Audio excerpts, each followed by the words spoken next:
Super super ganda ng aking halaman.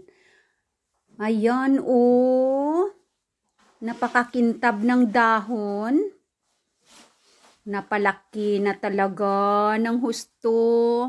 Dinidiligan ko lang ito twice in a week. Depende kung basa pa yung kanyang lupa. Siyempre, hindi ko didiligan. Ayan, oh.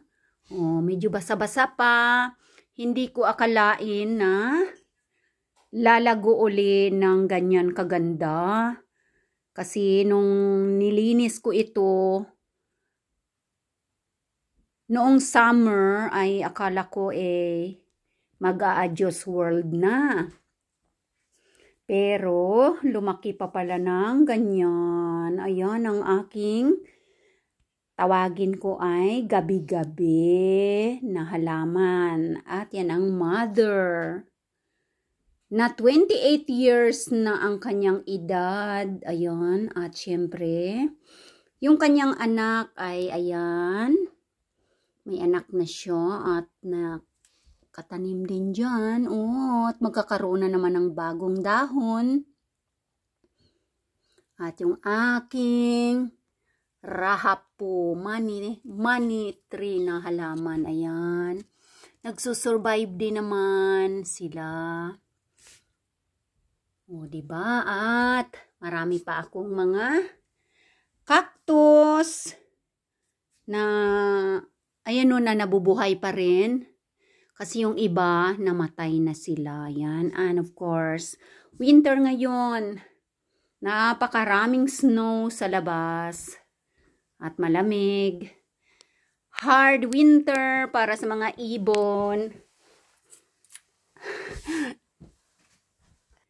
Kaya yan, si Lala pumunta na naman sa supermarket. At bumili na naman ng 3 winter foods ng mga ibon. Ayan. At kahit malamig at maraming snow, pupunta talaga yan sa supermarket para bumili ng makakain ng mga ibon. Kasi kaninang umaga, yung peanuts at mga seeds ang kanyang nilagay. Kaya yan, may pagkain na naman ang mga ibon. So happy-happy na naman sila. At itong winter food na ito, ng mga ibon, ayan o, talvilinto. Ayan. Winter ng mga ibon. Kasi nahirapan nga silang maghanap ng makakain nila. Kaya binibilihan. Ito ay about 4 euro about ang isang piraso. Tapos 2 araw lang nilang kakainin yung isa. Kung hindi pupunta yung malalaking mga ibon at kung hindi pupunta yung squirrel. Yan, kung itong maliliit lang na mga ibon, 2 araw nilang tutuka-tukain yan. Kailang pag may malalaking ibon, syempre, na makakasalo at pupunta katulad ng narhe, magpay, mustarastas, wala pang isang araw, ubos yan.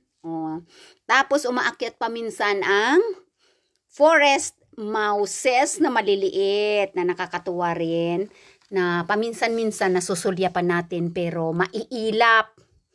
Hindi sila makuha na ng video. Ayan. At dito sa aming backyard nito, dyan makikita ang mga misterios. Sometimes pupunta ang mga usa. Mga usa dyan. Naghahanap ng makakain. Naku, hindi nalagyan yung hindi nalagyan ng bakod yung gold drop. Kakainin ng usa yan. My goodness, hindi nalagyan yung gold drop na halaman. Hindi nalagyan ng kanyang tabon. Kawawa na naman yan. Kakainin ng usa yan pag sila ay makajakpat na naman na pumunta dito sa backyard at walang tao dito lalo na sa gabi. Kapag tulog ng mga tao, ayan ang araw ay nasa ilalim ng ulap doon. Oh, lumilipad ang mga ibon. Oh, yun na sila labo, yun. Wala kang jacket. Wala kang jacket, lalab. Oh, isasabit na naman niya yung isang winter food ng mga ibon. Ayan sila lab doon. Ganyan, mapagmahal yan sa nature. Oh, binabudgetan niya talaga yan, bilihan. Imagine, isang araw lang, ubos na yung about 4 euro na. Isang sausage na yan. Saan ikakabit yun? Tapos, tatangayin pa ng squirrel yan, lalab. Tatangayin ng squirrel, ipasok na mabuti sa lalagyan para hindi ayun na, doon niya ilalagay pala. Doon ilalagay. Lamig, hindi nag-jacket, hindi nag-gloves, hindi nag-bonnet. Ayan, sa bagay. Ayan, ay, lilipat dito. Sa gitna. Hindi pa naman yan. Hindi niya alam Hindi niya alam. Tinangay-tangay pala ng Tinangay. Kaya pala nawala yung yung nakabitin doon kasi tinangay. Ayan yun, nandun na kaagad may isang ibon na. Tingnan niyo mga palangging. Pagkalagay may isang ibon na kaagad doon. Ayan, umpisa na ng pagkain niya. Ayan Tuwang-tuwa na naman sila kasi may bago na naman silang pagkain. Mamaya yan pag nakita ng iba't ibang mga ibon na naman dyan. Mabilis lang maubos yan. Sana wag pumunta yung malalaking mga ibon. Kasi yung mga malalaking mga ibon, pwede naman silang maghanap ng makakain nila sa mga iba pang mga community. Itong mga maliliit na ibon. Nakakaawa kasi sila. Ayan na siya. Nag-uumpisa na. Sige, tuka-tuka. Buti nilagay doon sa Ayun. Nagbibigayan din yan sila minsan yan sila, napakarami nila pero hindi sila sama-sama dyan sa sa pagkain. Kumbaga, hinihintay na muna nilang mabusog yung isa, kapag lumipad na, sila naman. Pero minsan, sabay-sabay din sila.